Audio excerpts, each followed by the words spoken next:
Cadman's Art presents an adaptation of Puss in Boots by Charles Perrault. There was a miller whose only inheritance to his 3 sons was his mill, his donkey, and his cat. The division was soon made. They hired neither a clerk nor an attorney, for they would have eaten up all the poor patrimony. The eldest took the mill, the second the donkey, and the youngest nothing but the cat. The poor young fellow was quite comfortless for having received so little. "My brothers," said he, "may make a handsome living by joining their shares together, but for my part, after I have eaten up my cat and made myself a muff from his skin, I must then die of hunger."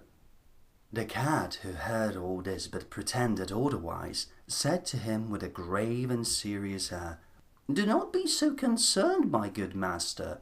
If you will but give me a bag and have a pair of boots made for me, then I may scramble through the dirt and the brambles. Then you shall see that you are not so poorly off with me as you imagine." The cat's master did not build very much upon what he said. However, he had often seen him play a great many cunning tricks to catch rats and mice, such as hanging by his heels or hiding himself in the meal and pretending to be dead. So he did take some hope that he might give him some help in his miserable condition. After receiving what he had asked for, the cat gallantly pulled on the boots and slung the bag about his neck. Holding its drawstrings in his forepaws, he went to a place where there was a great abundance of rabbits. He put some bran and greens into his bag, then stretched himself out as if he were dead. He thus waited for some young rabbits not yet acquainted with the deceits of the world to come and look into his bag. He had scarcely lain down before he had what he wanted. A rash and foolish young rabbit jumped into his bag, and the master cat immediately closed the strings, then took and killed him without pity. Proud of his prey, he went with it to the palace and asked to speak with his majesty. He was shown upstairs into the king's apartment, and making a low bow, said to him, "Sir, I have brought you a rabbit from my noble lord, the master of Carabas," for that was the title which the cat was pleased to give his master.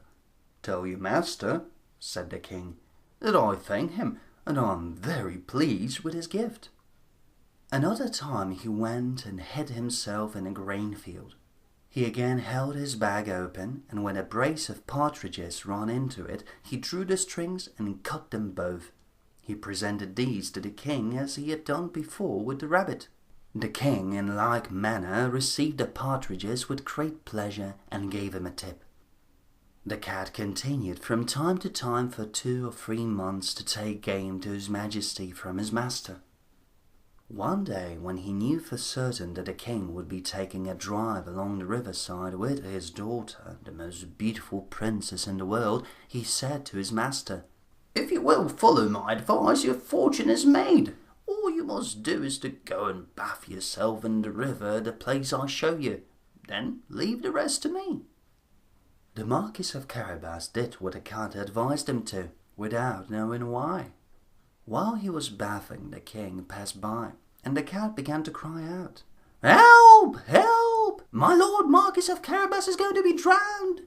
At this noise, the king put his head out of the coach window, and finding it was the cat who had so often brought him such good game, he commanded his guards to run immediately to the assistance of his lordship, the Marquis of Carabas. While they were drawing the poor Marquis out of the river, the cat came up to the coach and told the king that while his master was bathing, some rogues had come by and stolen his clothes, even though he had cried out, "Thieves! Thieves!" several times as loud as he could. In truth, the cunning cat had hidden the clothes under a large stone. The king immediately commanded the officers of his wardrobe to run and fetch one of his best suits for the Lord Marquis of Carabas. The king received him very courteously, and because the king's fine clothes gave him a striking appearance, for he was very handsome and well proportioned, the king's daughter took a secret inclination to him. The Marquis of Carabas had only to cast 2 or 3 respectful and somewhat tender glances at her, but she fell head over heels in love with him. The king asked him to enter the coach and join them on the drive. The cat, quite overjoyed to see how his project was succeeding, ran on ahead. Meeting some countrymen who were mowing a meadow, he said to them, "My good fellows, if you do not tell the king that the meadow you are mowing belongs to my lord the Marquis of Carabas, you shall be chopped up like mincemeat." The king did not fail to ask the mowers whose meadow it was that they were mowing. "It belongs to my lord Marquis of Carabas," they answered all together, for the cat's threats had frightened them. "You see, sir," said the Marquis, "this is a meadow which never fails to yield a plentiful harvest every year." The master cat, still running on ahead, met with some reapers and said to them, "My good fellows, if you do not tell the king that all this grain belongs to the Marquis of Carabas, you shall be chopped up like mincemeat." The king, who passed a moment later, asked them whose grain it was that they were reaping.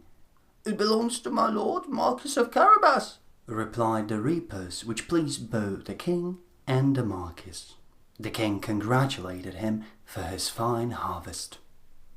The master cat continued to run ahead and said the same words to all he met. The king was astonished at the vast estates of the lord Marquis of Carabas. The master cat came at last to a stately castle, the lord of which was an ogre, the richest that had ever been known. All the lands which the king had just passed by belonged to this castle.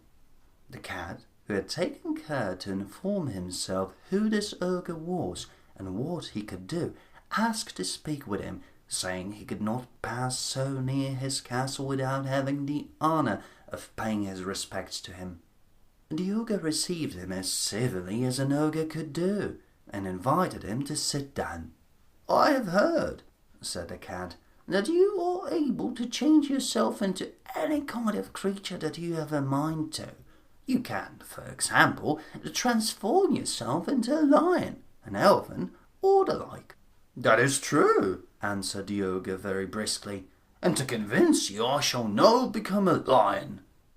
The cat was so terrified at the sight of a lion so near him that he leapt onto the roof, which caused him even more difficulty, because his boots were of no use at all to him in walking on the tiles.